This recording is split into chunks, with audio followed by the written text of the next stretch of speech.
Hey guys, it's your girl Kizzy Rock. Happy Tuesday to you all. So guys, it's been a few days. Your girl have been very, very busy. A good busy, I must say. All right. Next, guys, I want to address something. I have someone, I know who it is, sending my sending my family certain recordings, and it's sad that, it would be amazing if somebody would send recordings and say, you know what, oh my God, it's such positivity, and yes, it is. Listen to this. But it's not. It's petty, and it's very dark, and this, sadly, this is these are individuals in life who can never get out of a dark place and get to a happy place because they're just filled with, toxins and all that good stuff. But either which way, in saying that, I want to be very clear that the majority, probably over 90% of my recordings, are not about my personal life or even my personal family and friends. I have a very, very broad group of individuals in my life, personally, professionally, all that good stuff. So if you stop being petty and stop being miserable and stop sending my family things that you're trying to start confusion, because it's not about them.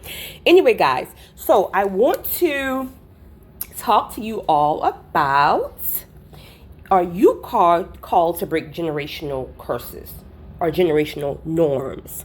Again, it depends on what you call them.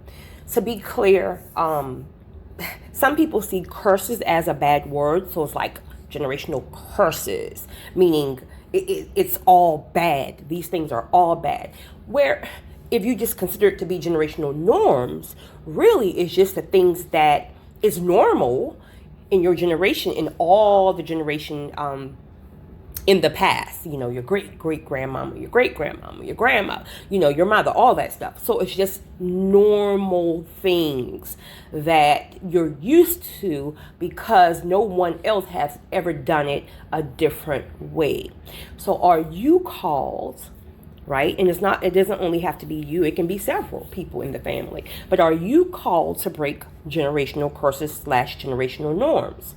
If you are, I feel like you will have a constant pull that will never leave you. In fact, you probably have always known that you were different. You probably could see things going on even when you were younger, and you felt like, I don't want to do it that way. I'm not going to do it that way. I want to do something different. I don't want to just do everything that the family did. I don't want to just join the family business because everybody in the family has worked at this family business. I want to start my own and do something different. So you always felt that you wanted to do things different. All right. So I want to be honest enough to say that if you're called, it's not going to be easy, because if you think about it, again, it's been going on for 100+ years. So you may not even, in your own generation, when you're here, you may not even see the change. And the honest truth is that you may even struggle with these issues, even though you know that you want better. You may still struggle because, again, it's what's normal. Normal is comfortable. So that's why it's crucial for you to leave a legacy behind. That can be books, that can be magazines, that can be pamphlets, of anything, whatever your norm that you're trying to break. Leave a book behind for the next generation. The next generation will need to have something tangible to go by, because again, it is a spiritual norm. So it's going to be passed on to them as well, to your children and to your nieces and your nephews and all the children that's going to come behind you. What choices do they have if they don't have anything tangible that you decide to leave behind? So just to address a few, because it's such a broad topic, but to address a few things that can be generational norms, we can look at financial literacy. Is everybody in your family bad with money? What about sexual moralities? Is everybody well, we're not going to touch on that because that can get a little controversial, but fear, anxiety, worry, depression, toxic relationship and marriages. Is everybody in the family married just to deal with each other? Everyone dislike each other, but they're together because they have children involved, or because they have finances tied up into the business or whatever. Like they're just tolerating each other. But you know that you want your marriage or your relationship to be truly about love and it to be the person that God has designed for you versus you choosing on your own accord, again, because you have children together or you're just comfortable with that person. Some other things, addiction, that can run in generational norms and curses. Low self-esteem, lack of confidence, a lack of self-care, meaning everybody in your family, is taking, especially us women, everyone is taking care of everybody else except themselves. You're pouring into everyone else except yourselves. That can be your children, that can be your spouse, whoever. You're giving everything 100% to everyone except yourself. And you're tired, you're run down, you have no energy, you have nothing that you can look at for yourself to say, oh my God, I accomplished this in the last year. I wrote that book, I started that business, I lost weight, I glowed up, whatever. There's nothing that you can look at because you've given yourself to everyone else except yourself. That's a generational norm. That's actually a generational curse. So that's going to be something that's hard for you to break, because if all you're used to is taking care of people and taking care of people and taking care of people and putting yourself last, it's going to take a conscious effort. It's going to have to be intentional. You're going to have to learn to say no. You're going to have to learn to cut people off. You're going to have to say, okay, here's my hand, let me help you. And if they don't want to help, you're going to have to walk off. You can't keep dragging people. Okay, cheating. That's a generational curse. Do you know a family that every single person, like let's say guys, for example, not to just kind of throw you out there, guys, but men, have a child. Every man in the past generations that you can think about have an outside child. Are you that man? Are you that man that every man you know in your family have always had a side chick? So you were a little boy sitting there 8, 9 years old around the fire pit, and every man that you look up to, your fathers or your uncles or, cousins or older cousins, everybody had an outside chick or outside child. But maybe when you grew up, either you went with the norm and you created that outside child as well, or you always felt like this ain't it. This ain't it. So you knew that you wanted to be different in your marriage. So now you're still struggling because it's like, okay, that's all I'm used to. It's normal to have an outside chick, but I want better, so I'm going to try to do the right thing, but then that tension pulls you back to what you know. So that's why I said that you may not be able to accomplish it, in your life or this generation.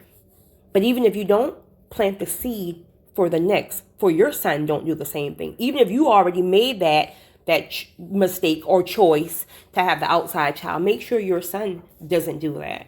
All right. So again, if you're called and you've made a conscious decision, because that's what it's going to be, a conscious decision that you are not going to do it like everybody else. Okay. So you first have to acknowledge that. You have to acknowledge that you're one of the ones who are called, and you are going to do things different, no matter how difficult it may be.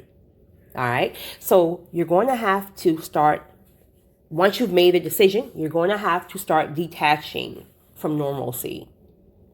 Meaning you can't keep putting yourself around the same environment. If you're living around that same environment, 100% of the people around you is doing the same thing that all of the generations have done. How can you even have an example of what different is? So you're going to have to detach yourself from normalcy and then start putting yourself around individuals in that setting that you're trying to establish. And you may not even have the example, because again, if everybody around you in the family, so you don't even have that example to look for. So that is when you go to God and you ask God to send you an example, and He will. He may send you an outside family to take you in. He may send you on a job where somebody there will be able to take your hand to show you how they did it, to do it differently. So it's so many different ways that God can send an example to you, but ask God to send you the example to help you stretch so you can, get past the generational norm or generational curse. It's going to take a made up mind. The reason why it's going to take a made up mind is because it's going to be a lot of persecution. It's going to be extremely hard. You're breaking the cycle from the past. You now have to war in the spirit to create it for you. And you also have to set the tone for the next generation who comes behind you. So it is extremely hard. So your mind have to be made up. There can be no question marks. Either you're in it or you're not. You got to be in it to win it. So, but I know, someone told me, it's like they be so motivated and like they feel like they can do this and do that. But when someone starts to talk about how hard it is, it makes someone to give up. No, listen, listen, life is hard. There is no change. Absolutely none. No change will come without difficulties and persecution. It's hard. It's hard to change. You've been doing something all of your life one way. So what makes you think you can just change it in 5 days or even a year? It's hard. It's something you're going to have to be intentional about to keep doing over and over and over and over. You will slip up. You will slip up. The problem is people slip up and they stay there. No, you slip up and you get back up and you get your mind made back up and you keep moving forward. That's all. But it's hard. It's very hard. But the rewards will be worth it. And also God will give you the grace. God will give you the grace to anything that God has his hand on, even if it's difficult, because you have the grace upon you to do it. It makes it easier. It doesn't make it easy, but it makes it a lot easier if you were trying to war in the spirit on your own without grace. Grace encourages you. Grace carries you, and grace gives you that, that peace that surpasses all understanding, all that good stuff. So grace is what you will have because you are doing something in the spirit and also to help others. Next, you're going to have to believe it. You're going to have to believe that you can do it. You're going to have to believe that you're called to it. And if you're called to it, then you can do it. Right? So once you start getting yourself again around the new environments, okay, you're going to have to stop carrying folks, because what's going to happen is once you get into your new setting and your new environment and you're trying to learn, well, you are learning at this point, you're learning and, you are making a change for yourself and for the next generation. There are going to still be some people that you're carrying in the past, in the past. That doesn't mean that can be friends, that can be anybody, just anybody that you're carrying who doesn't want better. These are the people that's pulling at your mind, constantly calling you with their drama and calling you with nonsense and things that they're still dealing with, that cheating spouse who's been cheating for 15 years, calling you, wasting your energy. You're talking to them, you're giving them advice, and they go right back to the same thing. Listen, you got to let these people go. Let these people go do what they do. Pray for them behind the scenes. Pray that God will change them if that's God's will. But you got to get back focused on what it is you're trying to do, because it's going to take all of your energy. So you don't have energy to be dealing with other people's stuff. People got to get to a point where they're fed up enough. You can't get them fed up enough. They're going to have to go through enough stuff where they finally realize, like, you know what, I'm just done. And then they can come back to you. And then you can say, oh, you ready? You ready, boo? Okay, then you take their hands and then you help them climb. But until then, you gotta leave people behind. Gotta leave them behind. Gotta stop carrying folks. Even if that means your own grown child, that 30-year-old is in your basement. Like, listen. But anyway, all right. So study. YouTube. Books. So you're going to have to be studying, guys. You're going to have to be praying. You're going to have to be fasting. Guys, I promise you, YouTube will be your best friend. People want to blame it on money. I don't have enough money. YouTube will be your best friend. Anything you're looking to do, type it in your Google search. Listen to those videos. Ask God to pray and direct you to the right videos first, I should say. And then ask God to humbly open your spirit so you can be able to receive what is needed and to be able to filter out what is not for you, because what works for you may not work for somebody else, vice versa. Okay.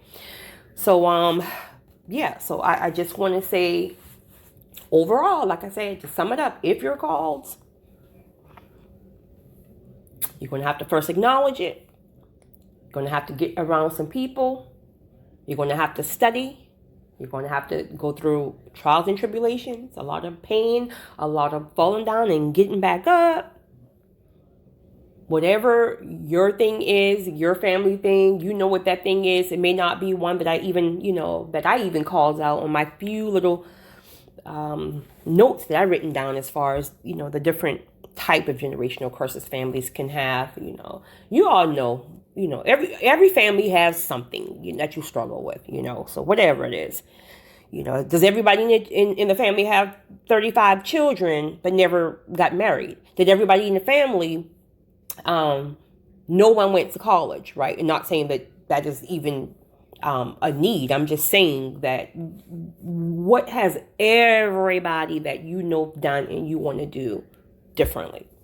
So whatever that thing is, you can do it. You just have to believe it. Again, work hard and get focused, get ready, get ready to be tested, get ready to go through some child.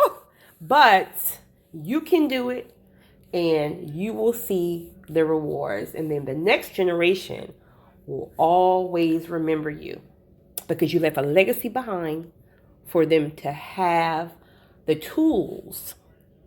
They may go with the normalcy of the generations, or they may do it different. And if they can do it different because of you, then you, my friend, have broke the generational curse. You guys have a great one. It's your girl, Kizzy Rock.